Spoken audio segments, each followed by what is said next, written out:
வணக்கம் நண்பர்களே, பத்திரிகைகளில் வந்த செய்தி.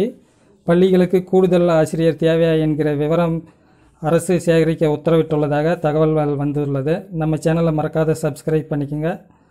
அரசு பள்ளிகளில் பயிலும் மாணவர்கள் பணியாற்றும் ஆசிரியர்களின் விவரங்கள் சேகரிக்கும் பணி நடக்கிறது. கடந்த ஆண்டை விட இந்த ஆண்டு அதிக அளவில் மாணவர்கள் அரசு பள்ளியில் சேர்ந்துள்ளனர். அதற்கேற்ப பள்ளிகளில் அடிப்படை உள்கட்டமைப்பு வசதிகளை மேம்படுத்தி காலி பணியிடங்களை பூர்த்தி செய்ய வேண்டிய நிர்பந்தம் கல்வித்துறைக்கு ஏற்பட்டுள்ளது. அதன்படி 2019-20 ஜூன் முதல் அரசு துவக்க மற்றும் நடுநிலை பள்ளிகளில் சேர்ந்த மாணவர்கள் எத்தனை பேர் பள்ளிகளில் ஆசிரியர்களின் மாணவர்களின் எண்ணிக்கை ஏற்ப இன்னும் கூடுதலாக எத்தனை ஆசிரியர்கள் தேவைப்படுவர் என்பது குறித்த விவரம் சேகரிக்க அரசு உத்தரவிட்டுள்ளது.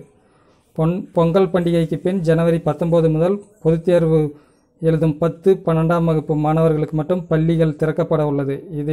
இதையடுத்து பெற்றோர் மற்றும் மாணவர்களின் விருப்பத்திற்கேற்ப இதர வகுப்புகளையும் திறக்க திட்டமிட்டுள்ளனர். எனவே ஆசிரியர் பற்றாக்குறை சமாளிக்க முன்கூட்டியே மாவட்ட வாரியாக விவரம் சேகரிக்கப்பட்டு வருகிறது என்பது பத்திரிகை செய்தி. மறக்காமல் சப்ஸ்கிரைப் பண்ணிக்கோங்க, லைக் பண்ணுங்கள், ஷேர் பண்ணுங்கள். தேங்க்யூ.